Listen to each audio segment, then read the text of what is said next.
Hey guys, it's the social side. The revitalization of It's Consulting Time is back, and we're taking it back to the basics. That's B2TB. This curriculum-based season will shine a light on public education surrounding civics, community organizing, and trending topics. Guys, It's Consulting Time back to the basics is supporting the transformation of cultures and subcultures while building self-sufficiency and generating collective impact. Remember, purpose over popularity is always and will always be our motto. Tune in to It's Consulting Time back to the basics every Tuesday at 7 p.m. Eastern Standard Time. We're going to be on all platforms: YouTube, Facebook, LinkedIn, Twitter, and you can even catch a few clips on Instagram. It's Consulting Time back to the basics with your girl Lily Mae. See you there.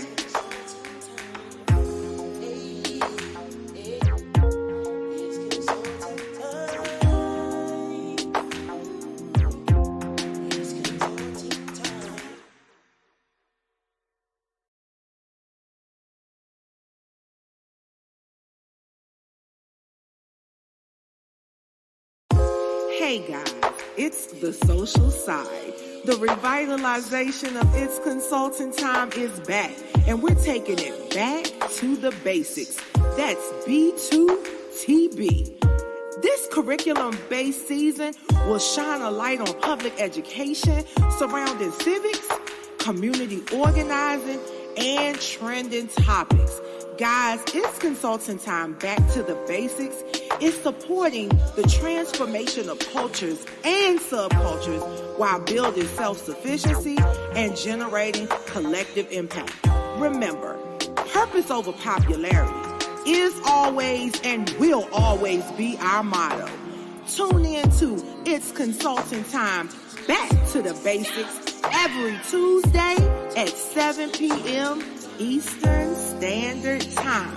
We're going to be on all platforms: YouTube, Facebook, LinkedIn, Twitter, and you can even catch a few clips on Instagram.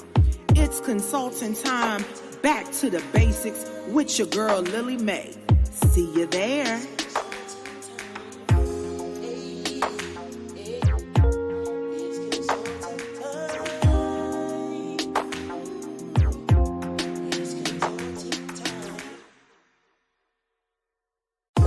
Hey guys, it's the social side. The revitalization of It's Consulting Time is back, and we're taking it back to the basics. That's B2TB. This curriculum-based season will shine a light on public education surrounding civics, community organizing, and trending topics. Guys, It's Consulting Time back to the basics is supporting the transformation of cultures and subcultures while building self-sufficiency and generating collective impact. Remember, purpose over popularity is always and will always be our motto.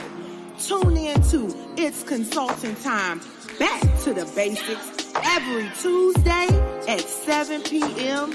Eastern Standard Time. We're going to be on all platforms: YouTube, Facebook, LinkedIn, Twitter, and you can even catch a few clips on Instagram. It's Consulting Time back to the basics with your girl Lily Mae. See you there.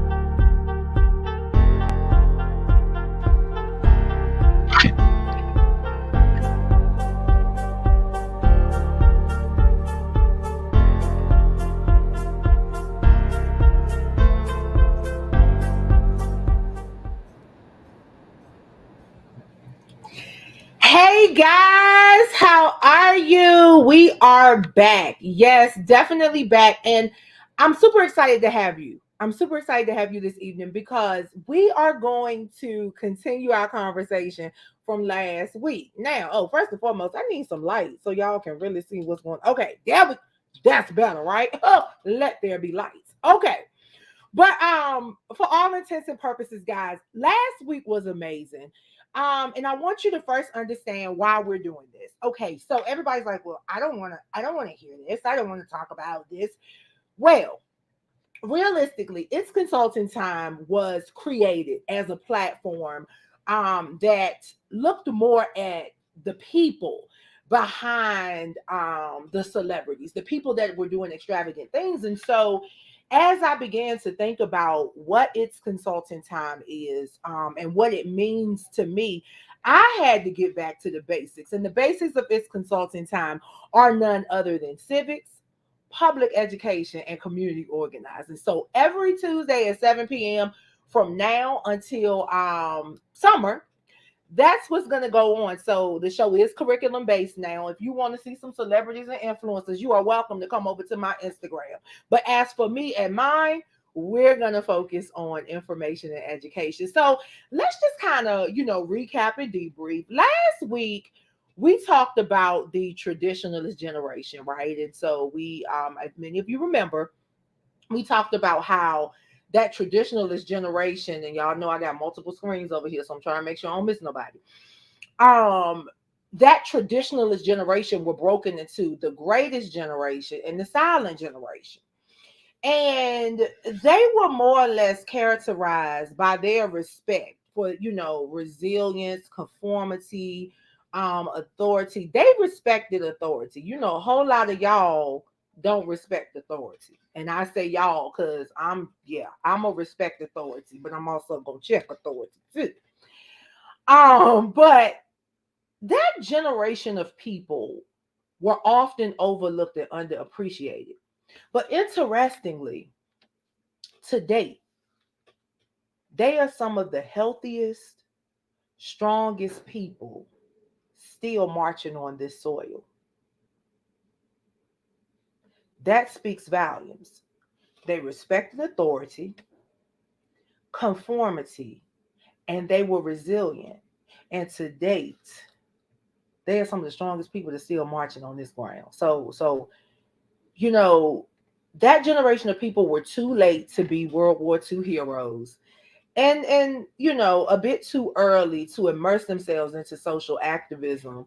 But some of them did now. Some of them did. But when I say immerse, a lot of that generation, they weren't on the front lines. A lot of their younger siblings and children were on those front lines. But tonight, we're going to talk about the baby boomers, okay? And the interesting thing is that as we talk about these baby boomers, we are going to we're going to really dive into another section of that generation. Cuz see, you got your baby boomers, but then you have Generation X. So right now, I want everyone to invite a friend to this live. Each one teach one. This is a very, this live is very near and dear to me. It's very important.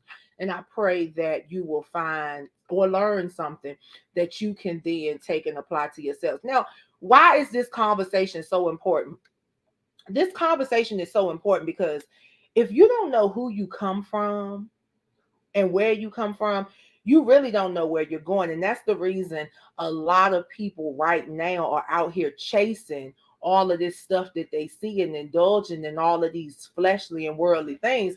It's because they don't know where they come from, and they don't know who they come from, and they don't know what they're doing and why they're doing it.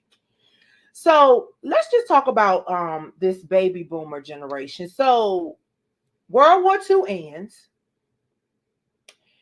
and you got 16 million young men returning home all at once.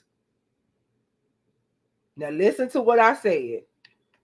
World War II ends, and you got million young men coming home all at once.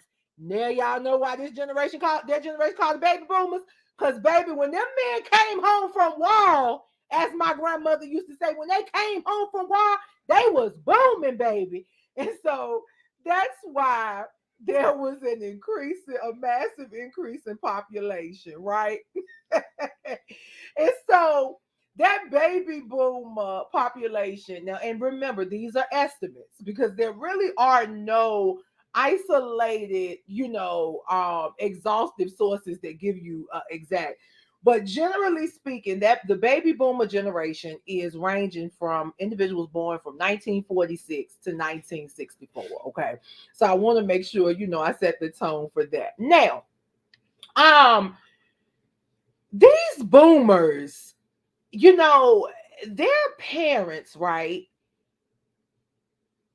They were social advocates, boomers themselves are social advocates. Boomers are joiners. They definitely inherited work ethics from that traditionalist generation, their parents. But the only difference is the traditionalists didn't speak out. Okay. The traditionalists did more internalizing. The boomers were more vocal and opinionated. And I want to stop right there because I want you to understand something.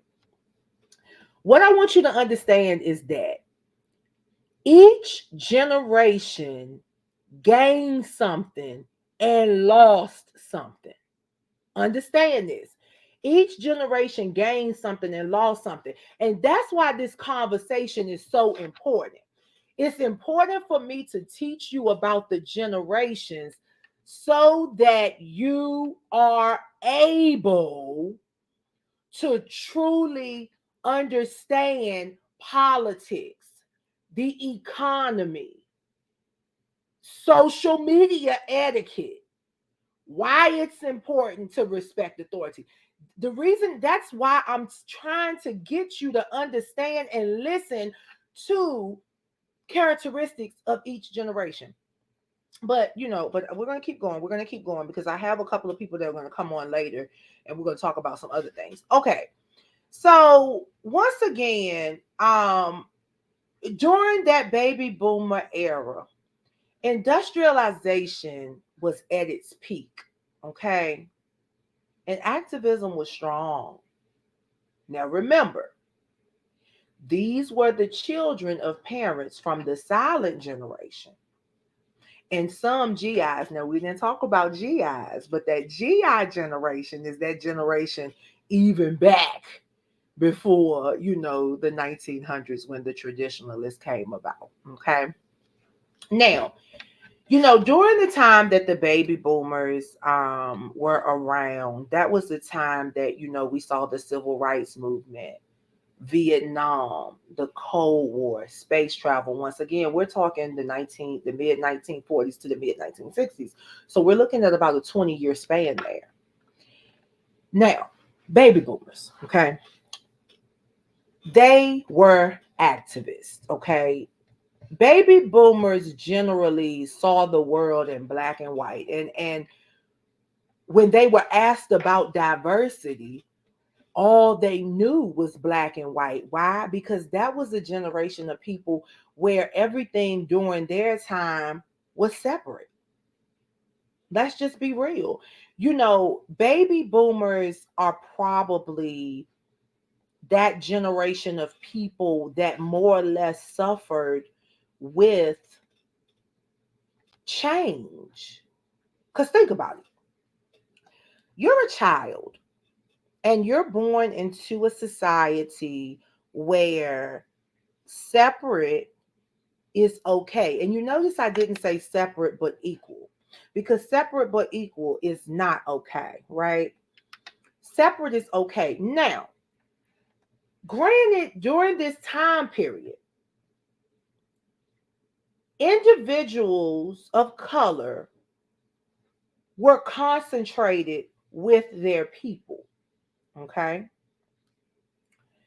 Even with all of the overt forms and gestures of racism that were present during that time, people of color were still in the realm with their people. And because of that, there was a different sense of pride and culture. Not this bullshit that y'all pulling now. Because this stuff now, this is not pride and this is not culture. It's foolishness. But anyway, I'm gonna keep we're gonna stay in the 1946s to the 1965s. Okay. Now, during this time period, baby boomers were also shaped by the feminist movement. And this is the time where the first generation of females really moved into the workplace and stayed in the workplace in record numbers. So let's just look at this. For almost 50 years, women's place was in the home. Women's place was in the home and taking care of children. That was a woman's place for almost 50 years. And then come this baby boomer generation. Then come these 16 million men coming home from the war. They ready to tear up some. They blowing these women's backs out. And then these women end up going into the workplace. Now remember that. Remember that baby boomer women were the first women to begin to move into the workplace and stay in the workplace, because that's going to set the tone for when we get into Generation X, okay? Now, the baby boomers also, they lived during a time of protest and civil disobedience over the Vietnam War. Now, when we think about the Vietnam War, guys, we think about not just the Vietnam War, but we also have to talk about the assassination of so many political leaders.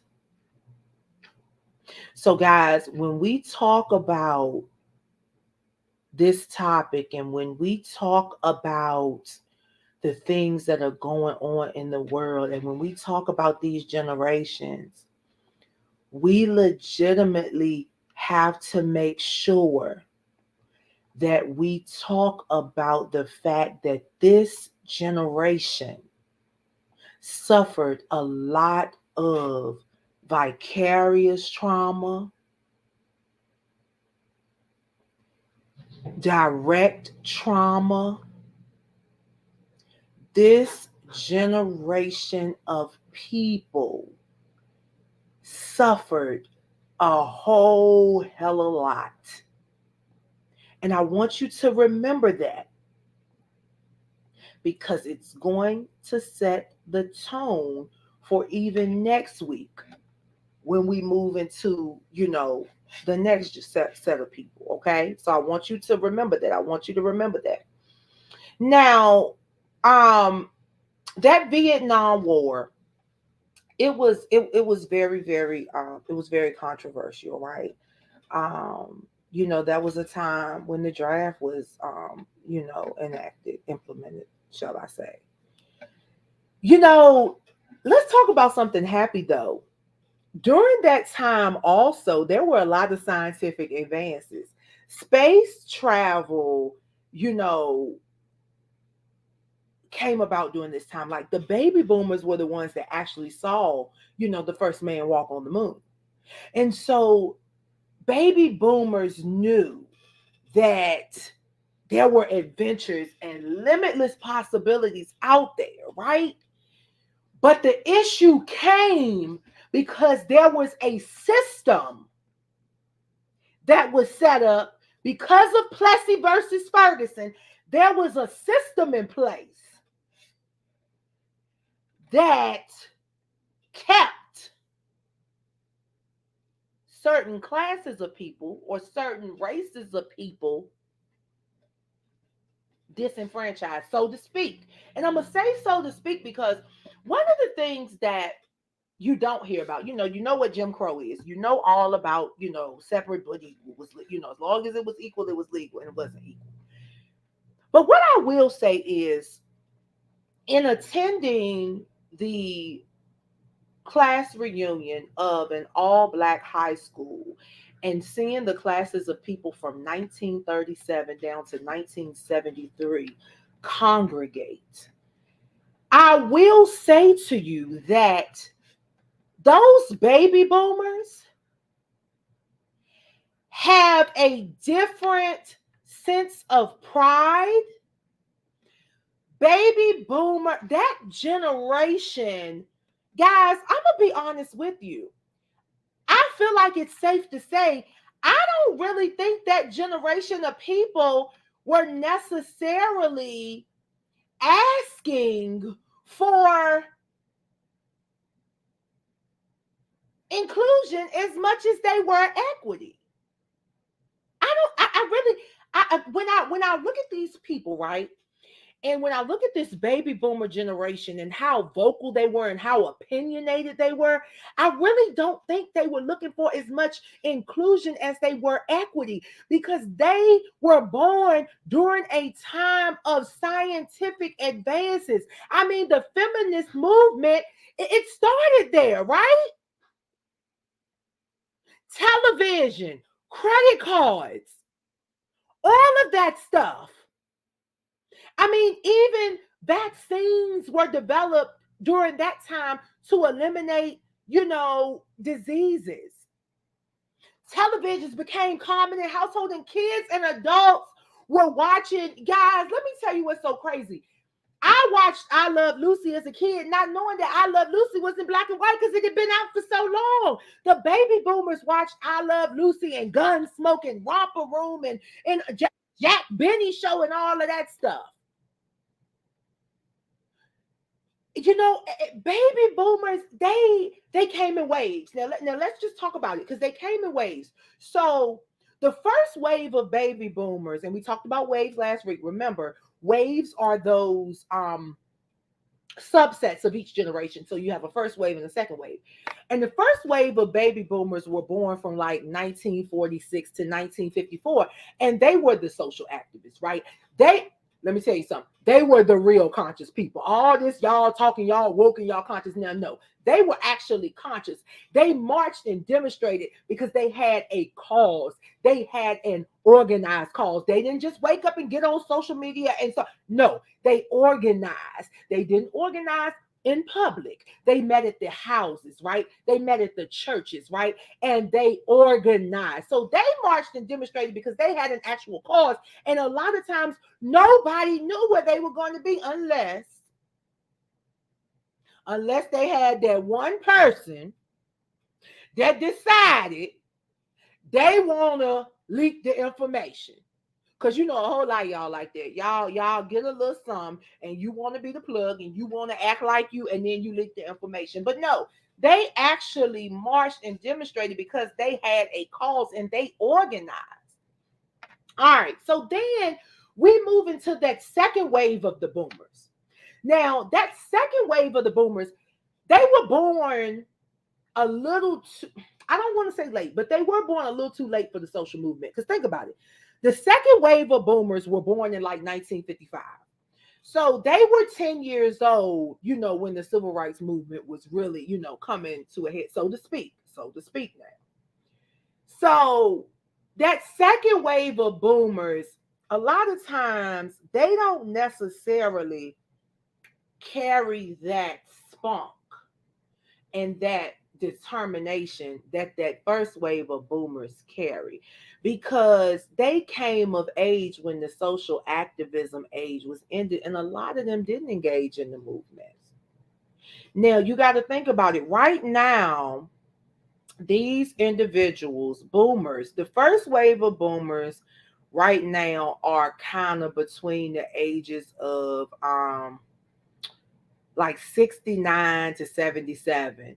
And that second wave of boomers. So realistically, right now, the boomers are between the ages, like I said, like 77 on down to, 57. and realistically 59, because I think people that are yeah, 58 now and under, that next we're getting into Generation Z. And so we're gonna get there.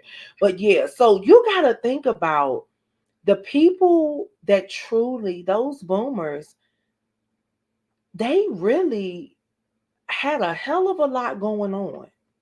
They had a hell of a lot going on. Like, baby boomers rebelled against the conformity of the traditionalists, okay?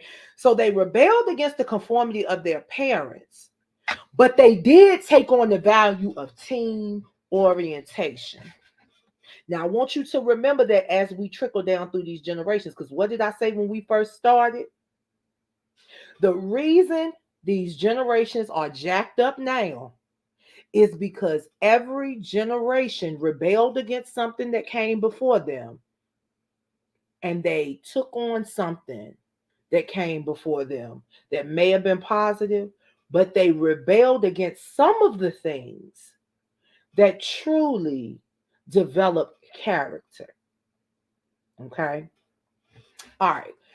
So even though they rebelled, they still believed that success was achieved through hard work and playing nice, but being competitive. Listen to what I said.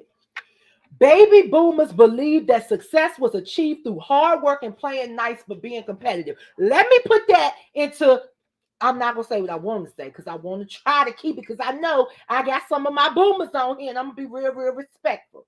You know, basically what that means is this. Baby boomers literally understood that they had to work, operate in integrity, but also go above and beyond what their counterparts were doing so that they could make it in whatever discipline or industry they were in. Competitive and cutthroat are two different things. To my Gen Xers and millennials, but we haven't even gotten to y'all yet. But anyway, okay. I will say this, and this is where the entitlement that we're going to see in the millennials comes in, because the baby boomers rebelled against the conformity of their parents who were traditionalists, and they started to put personal gratification above group sacrifice of the generation before. Because guys, those traditionalists did what they did for the good of the collective.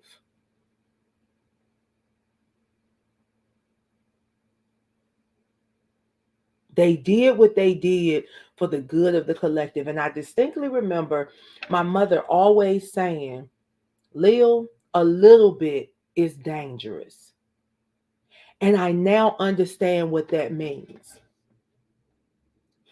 The baby boomers, now remember, scientific advances, industrialization, space travel, all of this knowledge and education came into play during this baby boomer period. And they put personal gratification above group sacrifice. So a little bit is dangerous because you get a little bit of knowledge and you think you got all the answers, and you rebel against the very things that helped you get here because your parents made it over. Consequently, every generation thereafter has lost something. But I don't want to get too deep, because as we matriculate through this curriculum of It's Consulting Time Back to the Basics this season, you're going to understand why we are where we are. All right. So also during this baby boomer period, there were a lot of, other major influence. Guys, this is when the drug epidemic really started. This baby boomer generation. hmm And believe it or not, I'm going to take you back even further. Harrison Ford, and I want to say maybe back in 1914, was one of the first individuals to put a tax on marijuana. And you know why he did that? Because George Washington was the first person that was growing and selling marijuana as a cash crop. Did y'all know that? Did y'all pay attention? So we come down through the years, and then we got LBJ, Lyndon Baines Johnson. Then we got Ronald Reagan and his Anti-Drug Abuse Act and Controlled Substances Act. So I need y'all also stop saying that Bill Clinton is the reason for mass incarceration. You are a lie. It started with Lyndon Baines Johnson. Okay? Study to show yourself approved. It started with LBJ. Stop putting that on Bill Clinton. Bill Clinton enacted the 3 strikes rule. But mass incarceration as a result of the war on drugs, that started with LBJ. Okay? All right. So, as we, I want to kind of not really finish up with the baby boomers, because I need you to kind of understand a little bit more about the baby boomers that bred some of the Gen Xers. Because I'm going to bring a Gen Xer on, okay? Because this is what happens. After the baby boomers, you have Gen X. But Gen X is also considered a kind of crossover generation. So, baby boomers, before we go to Gen X, and sorry to my Gen Xer that's coming on, but I'm about to say something that, I want you to speak to. Believe it or not, baby boomers had the highest divorce rates and second marriage rates in history.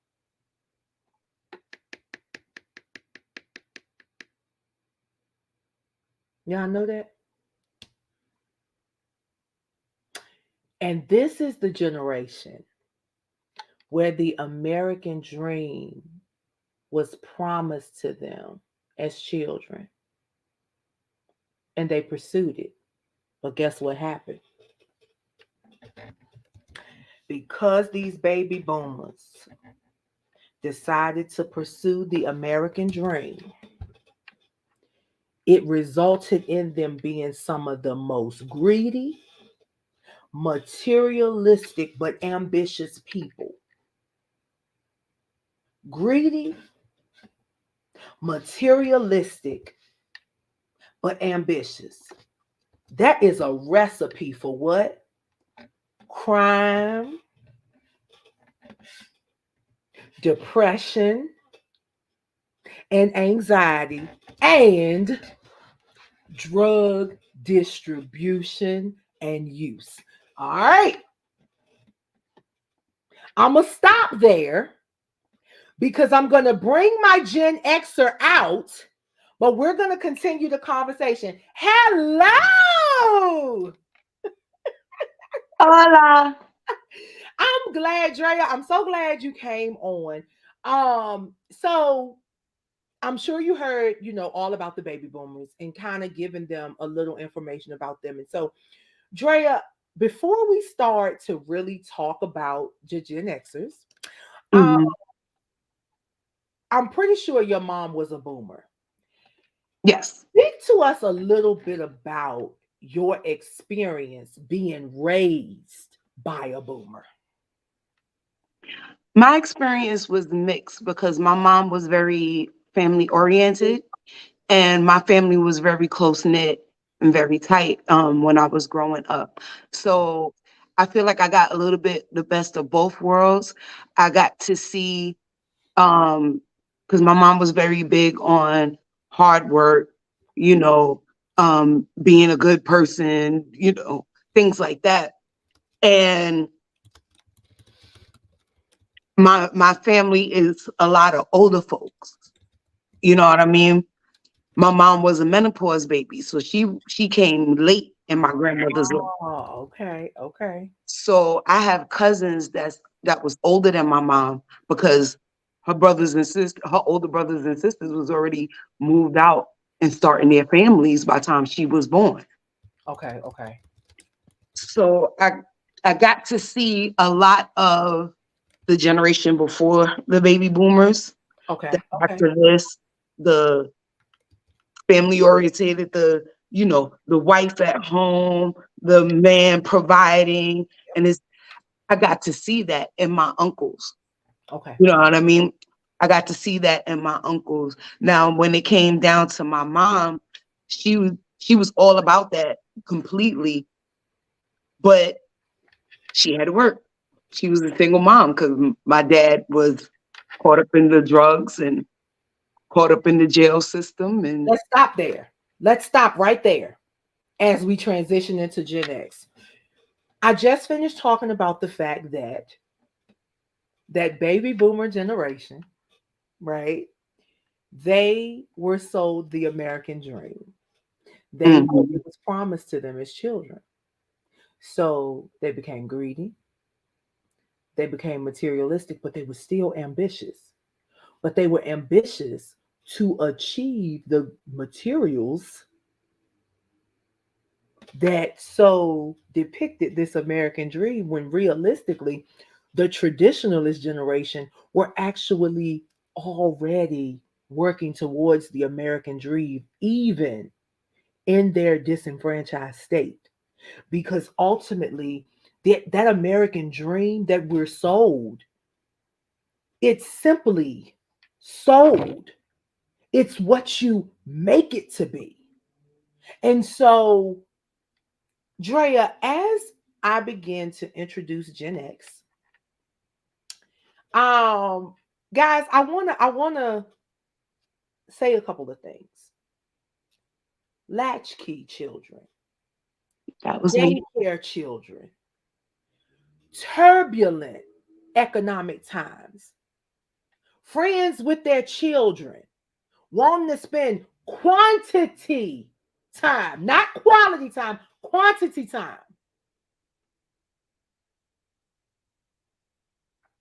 Preference for electronic communication. No longer looking for job security. Now I need career security. I am a survivalist. Generation X spans from about 1965 to 1981, give or take, because you remember these generations are shifting now. Okay. And we have to think about some of the things that happened politically during this time. So we got the fall of the Berlin Wall, right? Mhm, We got the Challenger disaster. mhm, But I bet nobody thought about Desert Storm and the energy crisis. mm, So with Gen X, you also got you got Nixon and his Watergate scandal. mhm, Also have these dual income families and single parents. Like you said, the first generation of the latchkey kids. Corporations began to downsize. It was the end of the Cold War. Moms are working and divorces are increasing in record numbers. So, Drea, and I feel like divorces was increasing because now the women got to go out and work, but the men is still trying to hold them to the standard that they was in before. And it's like, yo, but I'm working just like you were working. I'm tired when I come home from work, just like you're tired when you come home from work. and still, And it created a disconnect. Drea, you are absolutely correct. And even with this time being the first actual period that the entire period was fueled with dual income families, this was the first generation that will not and did not do as well financially as their parents did. Now, understand something. We know times change, the economy changes, right? But during the period of Generation X, there were so many economic crises. Like there was a downturn in the 80s. A lot of y'all, I was like 5, right? In 85 cuz I was born in 85, so I was 5 in the 90s. But I can remember in the mid 80s hearing my parents talk about the economy and how if they didn't get it in check, we were going to be in a deeper recession than they were just coming out of. So a lot of y'all may not even be thinking about, guys, these recessions. Okay, let's really let's define the recession, right? So these recessions, right, are more or less, and I don't want to say planned because I know it's a lot of conspiracy theorists out there, so I don't want to say planned. But there's something called Keynesian economics. And Keynesian economics teaches the government to run, right? To run at a deficit. And when they're running at a deficit, they get more, they borrow more, right? They shoot Mm-hmm. up prices and they get more money so they can get a surplus. But you're running a deficit. And I didn't understand it until I began to truly understand what it looks like and why it works like that. You run at that deficit and keep gaining so that when you have a surplus, you can spend. Mm-hmm. You can spend, you can spend, you can spend, and you continue to refuel the economy. So, guys, stop using the recession and the depressions and stuff as a scapegoat or as a crutch to not do the things that you need to do. Because for some reason, these generations now do everything they want to do, but can't seem to do the things that they need to do. Right. Drea, speak to parenting, your parenting as a Gen X, because you did grow up. You grew up in that, that latchkey environment. Mm-hmm. So speak to us a little bit about kind of what parenting looks like for you because you grew up in that environment. Well, I think parenting looked like to me, um, kind of like what I had. Yeah, I was a latchkey kid because I got home before my mom got off of work. But I don't know, maybe because the way it was presented, Mhm. it didn't seem as like a struggle or anything like that. You know what I mean? So if how it affected my parenting skills, Mhm. maybe I expect more from my kids as far as having a sense of responsibility Mhm. for things. You know what I mean? Um, like my oldest sons now, I've told them plenty of times, like, y'all really got it good. Because seriously, when I was your age, I was raising you. Mhm. Mhm. You know what I mean? So like you have to grasp this sense of responsibility. You are an adult now. You have to grasp this sense of responsibility. I gave my kids responsibilities around the house. And I have boys. So like I come at it at a different angle too, because I don't want them to have to depend on anybody. Absolutely. I don't want them to have to depend on a female. And I think that's reflective of seeing how my dad was. You know, my parents was teenage parents, right? My dad got caught up in the jail system and in the drugs and this, that, and the other very early on, right? Absolutely. when I realized I did not want my kids to really depend on anybody else. It kind of came full circle for me when my dad was an adult. Okay.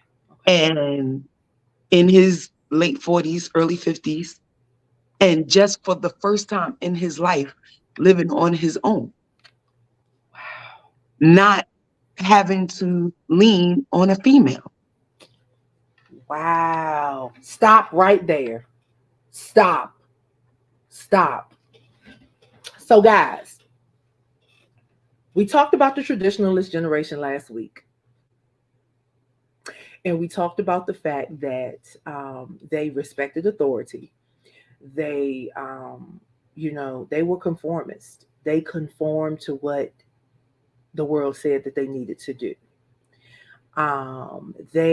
But however, because of their respect for authority and because they did conform to, the rules and regulations, um,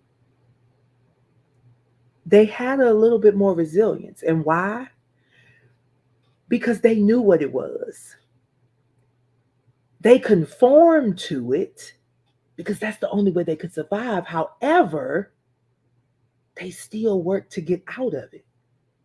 And I think that's the importance of understanding each generation, because even though it seems like the traditionalists were accepting what it was, they accepted the circumstance, but they didn't necessarily accept the situation because they were doing things to change it. But the other part of it is, and not everybody, but they still also accepted that they had to have leaders. Everybody wasn't trying to leave. Some people stayed on the plantation and worked and sang the hymns so that master didn't know that their leaders that they appointed were working to get them the hell up off the plantation. And I think when those baby boomers came and started to rebel against the conformity of the traditionalist generation, they really were rebelling against the ability to be a team player and to sit your ass down and let somebody else lead that's more capable. And then follow suit when the plan is in place, has been evaluated, and can be executed.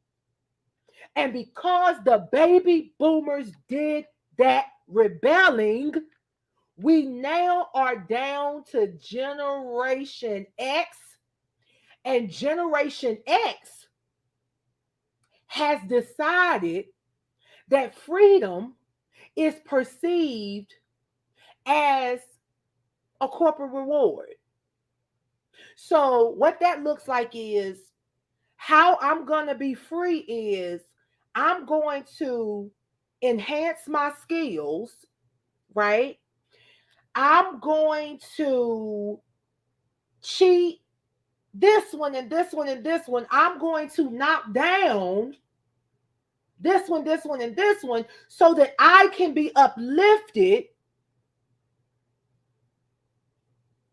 But at the same time, I need to have fun doing so. So guess what happens? We begin to see another cycle of what Drea said earlier, another cycle of incarceration rates going up, drug abuse. And for the first time in a long time, Generation X, you start to see those suicide rates increasing. Because during Generation X's childhood, the divorce rate tripled. And many of these kids during this period were left to fend for themselves. And guess what they had? Computers and television. Now, it was kind of cool. Because, Drea, did you have a computer I with don't the know so floppy much disk? about computers because that really came later on, closer to the 90s. Well, and so let me tell you, though, the interesting thing is they were actually there. They were there in the late 70s and early 80s. Yeah, Now, but they wasn't in the households. a lot of us may not have had them in the household, but because we're talking about the collective, they were there. They were there. Mhm. They were there. And the reason and the research, and I will say the research says that realistically, they were in the homes for those entrepreneurs that were not necessarily, I would say, working ethically and legally. So those Okay. were the big old what did Right. they But call them? that's like carving Mainframes. out a Mainframes. small percentage. You know what that's like They carving out had a mainframes. small percentage. But Wasn't they in the 70s and 80s, and I know not me. I remember when I got my first computer, I wasn't coming home to a computer. I wasn't coming home to a computer. I had the TV, and then at a certain point, I had a video game. wow. But I but wasn't I wasn't coming home to a computer, and everything is like situational, right? indeed. So you have two sides to every coin in every generation. I think a lot of the cutthroatness and things of that nature stem from the people. We could even go back to slavery, to the overseers, to the ones where once they get a little bit of status, it goes way, they on 10. You can't tell them nothing. They think they one of them. They part of the elite. And we still see that today in the workplace. Soon as one of us get a position, they get different. They start acting crazy. And that stems from that level of that generation trickling down to now. So it's like two sides to every coin. Indeed. Every Gen Xer, even though like my mom was a single parent and this, that, and other, she still had that moral compass, that moral base Indeed. Indeed. Indeed. because of the structure in my family. You know what I mean? Mhm. Everybody's family did not have that. That's it. And I feel sorry for the ones who did not. Like I grew up in the projects and I remember another girl in the projects calling me little rich girl. How am I a little rich girl when I'm in an apartment next to yours? But my family structure and how we carried ourselves made us seem above the rest when really we're just dealing with what we got And and realistically, making the best of what we have. well, Drea, I think the thing with it is that that was it. That's what the American dream was supposed to be. Doing the best you could with what you had, not overdoing with Right. what you don't have. But let's just go back because once again, credit cards came about during that boomer generation. Hmm. And I'm gonna leave that right there. Y'all take it how you want to. And like the 70s was a time of trying to show opulence and eliteness and this, that, and the other. You had things like Studio 54 where they were selective of who they got let in. You Mm, know, it was the 70s was about status and achieving a certain status and this, that, and the other. So yeah, a lot of people fell into that. I had family members that fell into that. You know, my uncle, he swear the world revolves around his money. I told him, I said, don't worry, we're gonna bury you with the armored truck with all your money because I know you ain't gonna want to leave here without it. You know. Drea, it's so funny because during the time that Gen Xers, from that mid 60s to end of the 70s, that was the time when the United States was losing its status as the most powerful nation in the world, for real. Like, realistically, because so much was going on. And it's so interesting because one thing I will say, Gen Xers definitely, that's when that entrepreneurial spirit really came about. And what I was going to tell you is that a lot of people don't remember that IBM and HP, everybody remembers like the Macintosh computer, right? Everybody remember the Mac. Mhm. Now we got Apple, but don't nobody want to talk about Macintosh.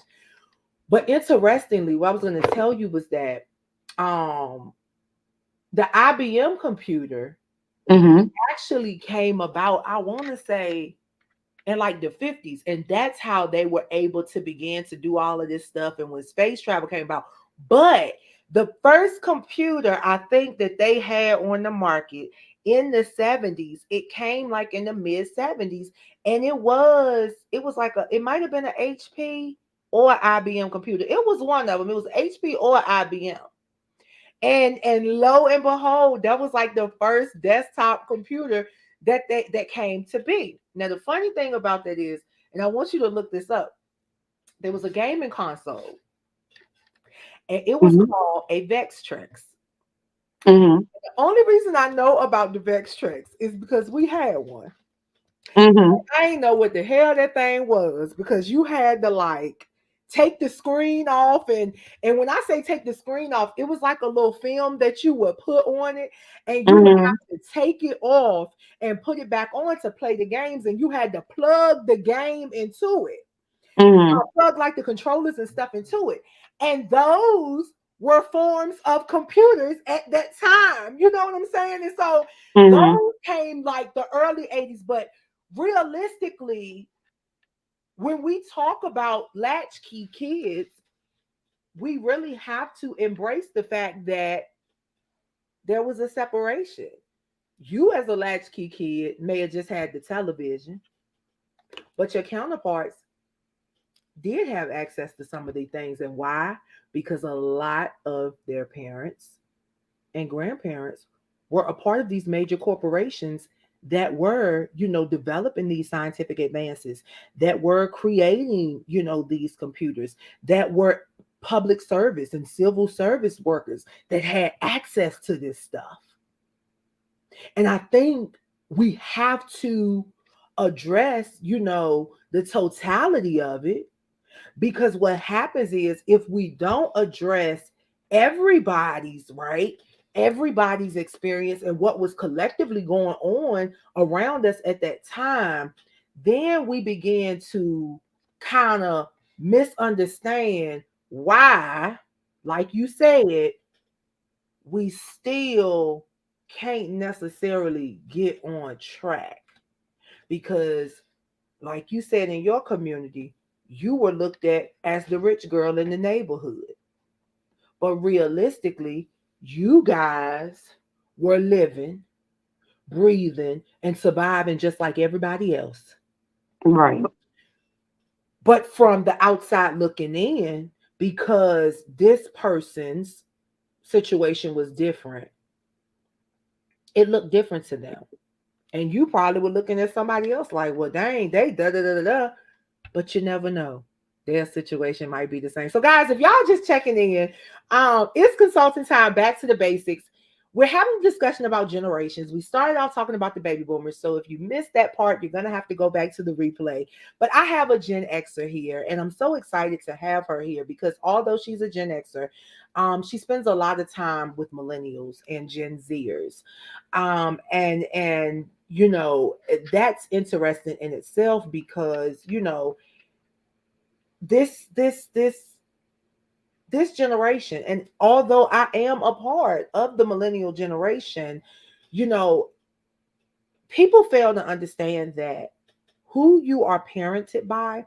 And guys, understand Mhm. these characteristics that I am discussing, they are not exhaustive and exclusive to one generation. However, they are pretty spot on. They're pretty spot on But it depends on where you were born in the generation, because each generation has waves. Now, realistically, Gen Xers don't have a wave because their generation really only spans about 15 years. So, and that's just, science, right? So their generation really only spans about 15 years. If we stretch them out to 20 years, we would be going from 64 to 84. But there were so many changes between 1980 and 1985 that is why they stopped those Gen Xers. Gen Xers have a very, very, very small generational category. But Drea, it's interesting that Gen Xers were also born during the era of women's rights. And the reason I want to hit that is because guess what? This is when birth control was introduced and legalized abortion.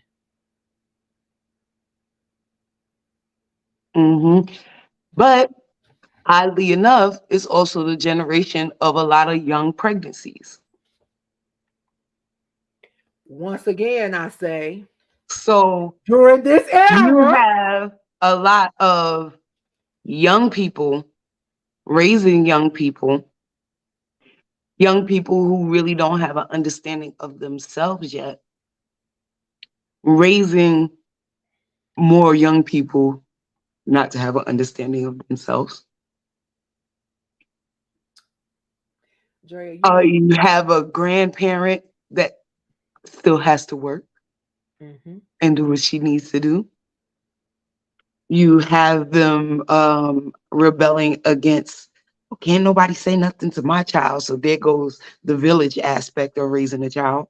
that's it. That's it. That's it. That's it. And that's where, like, things get rocky for the next generation. Because if you came from one of those parents, can't nobody say nothing to you, Yep. and da da da da da, this is where this entitlement and all this stuff starts to come into play in the generation to follow. So, Drea, let's go back to what you said. Let's go back to how you said that Gen Xers had some of the most, youthful, or we're gonna call them pediatric pregnancies. We're gonna call them pediatric Mhm. pregnancies.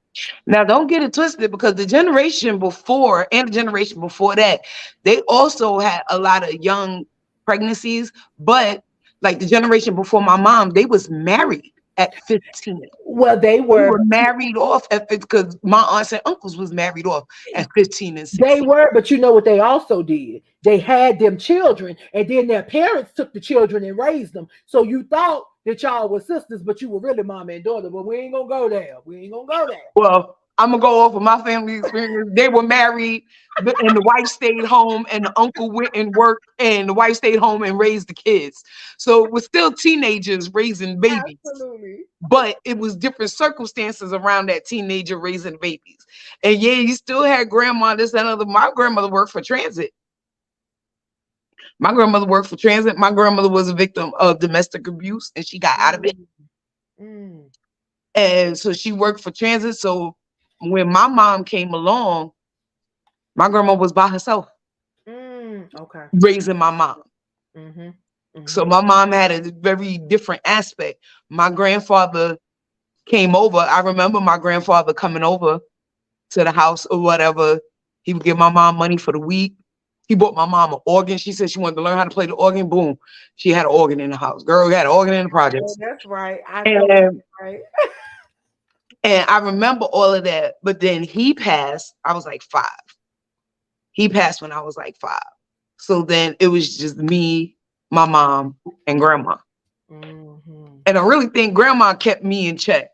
Because even out of my friends, I was the old soul. You know what I mean? Like, Mm-hmm. when I remember when one of my friends, when we was already out of high school and everything, when she got pregnant, she was scared to tell me because I was like the mother of the group. So Mm-hmm. I was like the old soul because I had such influence from the older folks in my family. Mm. But everybody didn't have that. Everybody didn't have that closeness with their family, that closeness with the generations before. And at some point, they stopped listening to older folks because now nobody could tell them nothing. So let's go, because we got to go back to what happened. We got cable TV, and then later we got computers. MTV exposed more of Gen Xers to skin and sex. So you said that more young folk was getting knocked up, but during this time, abortion was legalized and birth control was introduced. Okay, so guys, so for all y'all entertainers out there, for all of y'all that's in entertainment, for all of y'all moguls in entertainment, listen to what I'm saying. During this Gen X period, MTV exposed Gen Xers to more skin and sex than they had ever been exposed to before.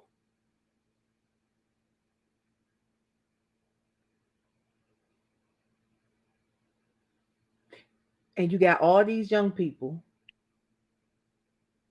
having babies, but you also have governments legalizing abortion and introducing birth control. We're not going to even talk about it no more, because I want y'all to think about it, because I'm not here. I'm not here to help you critically think. I'm here to give you the information so then you can go and do your own research so that you can begin to understand some of the things that have transpired down through the years that keep us where we are. But anyways, all right, so Drea. So it's so funny because go ahead, go ahead, go Can I ahead. say one thing? Even though MTV exposed a lot, as far as us, we weren't on there, so we weren't watching it because Okay. we really wasn't on there. And when MTV first started, the only thing that they aired was Thriller that showed any of us. So For a long time, MTV was funny like that for a long time. very much So so. I It can't is really very say interesting. I can't really get on board with it. I mean, it molded my generation. Just not Well, many and I people. think so, Like, Andrea. So let me say this. So, for all intents and purposes, when I speak about these things, it's about the collective, because realistically, these generations, right? Once you get down to to the baby boomers, like that second wave of baby boomers, we can't separate it anymore. We can, but we can't.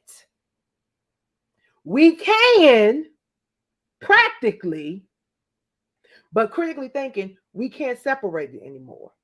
Because at this point, we had access to MTV. You follow where I'm going with this? So in the practical, mhm. we can talk about it in terms of color. But as we talk about the generations, the main point of highlighting MTV is that MTV started showing the graphics first,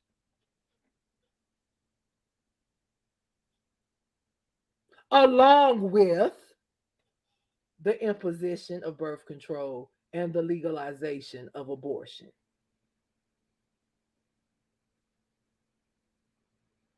Do you follow me? Okay. Because and guys, let me because I see some of y'all just checking in. So okay, when they came out with the real world, it exposed us to a lot that we weren't. Absolutely. Absolutely. And so, guys, I want you to understand something. So, y'all know I'm pro black, but I'm not anti anything else. But as we take it back to the basics, I am speaking about the generations collectively, because the same characteristics that we brown individuals so eloquently, encompass, are the same characteristics that our counterparts encompass. However, we just exhibit them differently in some cases. Right.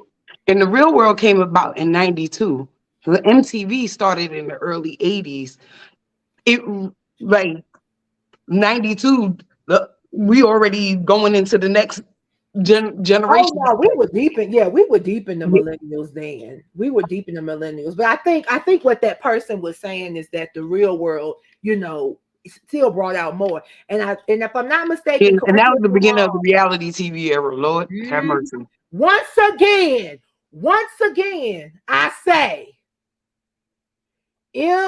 MTV started showing the skin and sex.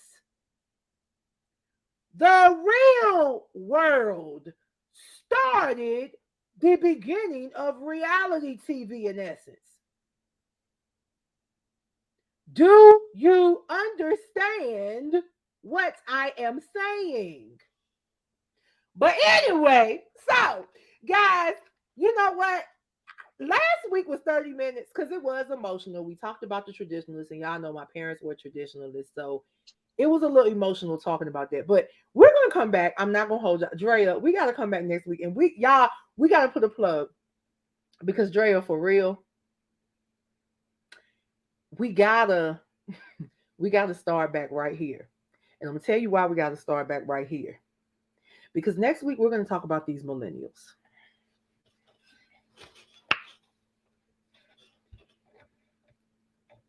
And as we talk about these millennials, we're going to talk about social media and reality TV. Hmm. And whoever made the comment about the real world, I cannot see your name because you're probably watching it in the It's Consulting Time group. So it doesn't show your name, it just says Facebook user.